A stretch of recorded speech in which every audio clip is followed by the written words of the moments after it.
Lesson 3 accounting and taxation. इस chapter में हम अकाउंटिंग के बारे में और टैक्सेशन के बारे में जानेंगे। बेसिकली हम बेसिक्स ऑफ अकाउंटिंग्स कवर करेंगे। बिजी को ऑपरेट करने के लिए या यूज़ करने के लिए आपको अकाउंटिंग बैकग्राउंड से होना ज़रूरी नहीं है, लेकिन हाँ, ना सिर्फ बिजी यूज़ करने के लिए, यदि आप किसी भी टाइप ऑफ बिजनेस में हैं तो कुछ एक बेसिक अकाउंटिंग टर्म्स होती हैं या बेसिक्स ऑफ अकाउंटिंग जानना बहुत ज़रूरी है। तो हम बहुत बेसिक टर्म्स जो है, बेसिक अकाउंटिंग जो है, इस चैप्टर में डिस्कस करेंगे अलॉन्ग विद सम टैक्सेशन। तो सबसे पहले हम बात करते हैं what is accounting. Accounting is the art of recording, classifying and summarizing transactions of the business in a prescribed format so as to use this information to take managerial decisions and for smooth running of business। यानी कि accounting एक art है। Different transactions को record कर सकते हैं, classify कर सकते हैं और उनको एक प्रिस्क्राइब्ड फॉर्मेट में बता सकते हैं ताकि आप उसे मैनेजरियल डिसीजंस के लिए यूज़ कर पाएँ। प्राइम मोटिव किसी भी बिजनेस का होता है प्रॉफिट अर्न करना। तो यदि आप अपनी कंपनी के अकाउंट्स मेंटेन करते हैं तभी आप देख सकते हैं किस पर्टिकुलर ईयर में प्रॉफिट अर्न हुआ है या कुछ लॉस है। ये चीज़ें असर्टेन करने के लिए आपको अकाउंटिंग मेंटेन करना तो मस्ट है। अकाउंटिंग के जनरल कंसेप्ट हैं, काफ़ी सारे कंसेप्ट हैं हालांकि, लेकिन 3 मोस्ट इंपॉर्टेंट अकाउंटिंग कंसेप्ट जो है वो हम यहाँ डिस्कस करेंगे। सबसे पहला है बिजनेस एंटिटी कंसेप्ट। इस कंसेप्ट के अनुसार बिजनेस जो है वो एक सेपरेट एंटिटी है अपने ओनर से। यानी कि business entity can be a company, firm और प्रोप्राइटरशिप। यानी कि मिस्टर ABC ने यदि कोई एक फर्म स्टार्ट करी है तो वो firm and mister ABC 2 separate entities हैं।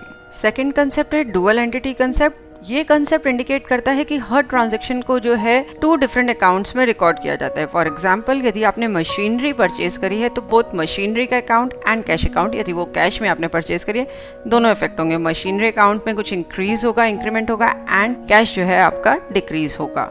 इसके बाद है accounting period concept. According to this concept accounts जो हैं बिजनेस के वो एक स्पेसिफिक पीरियड के लिए मेंटेन किए जाते हैं। जनरली एक 12 मंथ पीरियड होता है। फॉर एग्जांपल 1 जनवरी टू 31 दिसंबर, तो उसी पीरियड के लिए, मतलब एक पर्टिकुलर पीरियड के लिए आप अकाउंट्स मेंटेन करते हैं। तो ये हमारा कहलाता है अकाउंटिंग पीरियड कंसेप्ट। इसके बाद हम डिस्कस करेंगे certain golden rules of accounting.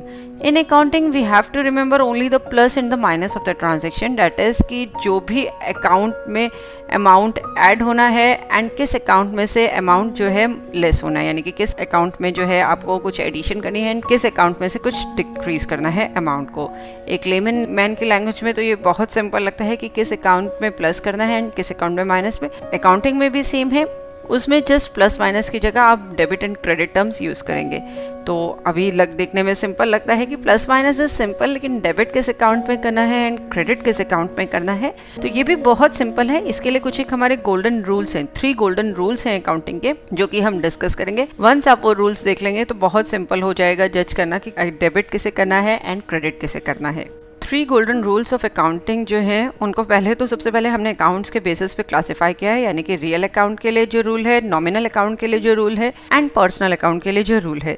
तो सबसे पहले हम रियल अकाउंट को डिस्कस करते हैं। उसके लिए जो रूल है अकाउंटिंग का वो है debit what comes in and credit what goes out. जो आपके पास आ रहा है उसे आप डेबिट करेंगे एंड जो आपके पास से जा रहा है उसे क्रेडिट करेंगे। नॉमिनल अकाउंट के केस में है debit all expenses losses, credit all incomes and gains. यानी कि जो भी आपके एक्सपेंसेस हैं या लॉसेस हैं उन्हें आप डेबिट करेंगे एंड जो भी आपके इनकम्स हैं या फिर गेन्स हैं उनको जो है आप क्रेडिट करेंगे। उसके बाद पर्सनल अकाउंट, उसमें जो आपका रूल फॉलो होता है वो है debit the receiver and credit the giver. जो रिसीवर है उसको आप डेबिट करेंगे एंड जो गिवर ऑफ द मनी है उसको आप क्रेडिट करेंगे। तो ये 3 गोल्डन रूल्स हैं अकाउंटिंग के लिए, जिनको यदि आप बाय हार्ट लर्न कर लेते हैं तो बहुत ही सिंपल हो जाएगा अकाउंटिंग पार्ट। यानी कि आपको इजीली असर्टेन कर पाएंगे, जज कर पाएंगे कि किस अकाउंट को आपने डेबिट करना है एंड किस अकाउंट को क्रेडिट करना है। 3 golden rules of accounting discuss करने के बाद हम कुछ एक बेसिक अकाउंटिंग टर्म्स यहाँ पे डिस्कस करेंगे। बिल्कुल बेसिक अकाउंटिंग टर्म्स जो हैं वही हम यहाँ पे डिस्कस कर रहे हैं, जिसमें सबसे पहले है debit and credit. Term debit and credit refer करती है टू द एडिशन टू और subtraction to from an account. यानी किसी अकाउंट में कुछ ऐड हुआ है या उसमें से कुछ कम हुआ है। रियल अकाउंट हमारे होते हैं विद एग्जाम्पल हम यहाँ पे बताते हैं, जो कि कैश है, गुड्स है, stock, furniture. Nominal account salaries, interest, loan, profit and loss on sale of account.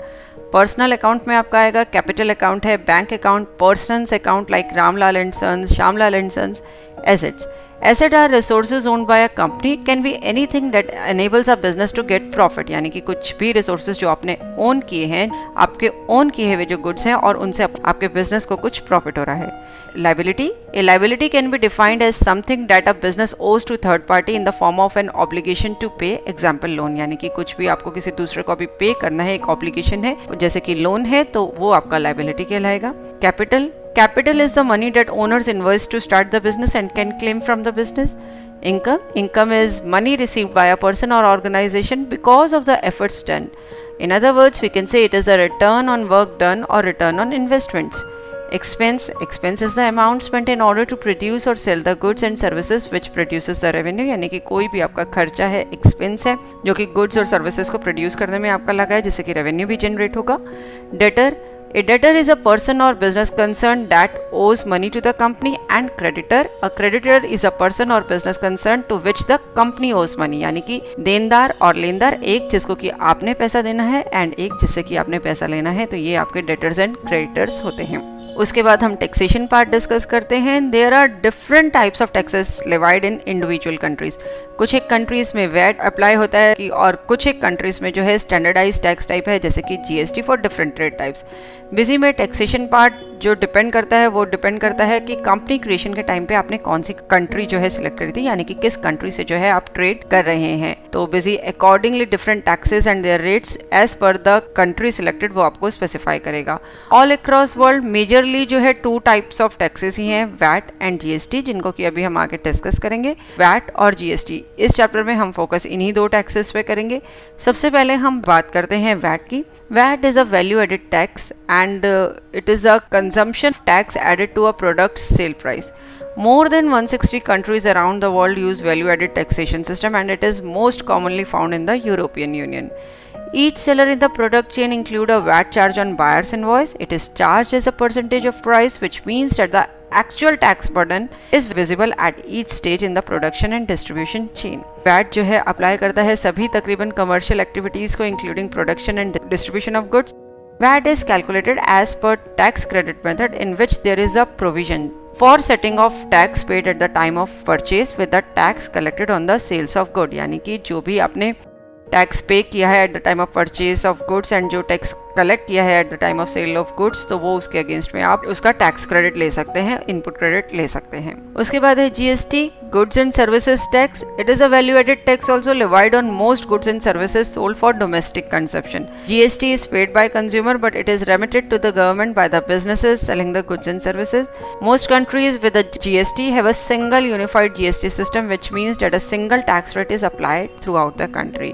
एक कंट्री जिसमें कि जीएसटी अप्लाई किया गया होता है वो जनरली मर्ज कर देती है सभी central and state level taxes को, जैसे कि आपका एंटरटेनमेंट टैक्स है, सेल टैक्स है, लग्जरी टैक्स है, तो ये सारे सब्स्यूम हो जाते हैं बेसिकली जीएसटी में एंड कलेक्टिवली एक ही टैक्स अप्लाई होता है. तो दीज कंट्रीज जो जिनमें जीएसटी अप्लाई होता है वो virtually there is a single tax rate for everything. तो ये हमारा कंसेप्ट है जीएसटी का. Subscribe to our channel and hit the bell icon for daily updates. And don't forget to like, comment and share.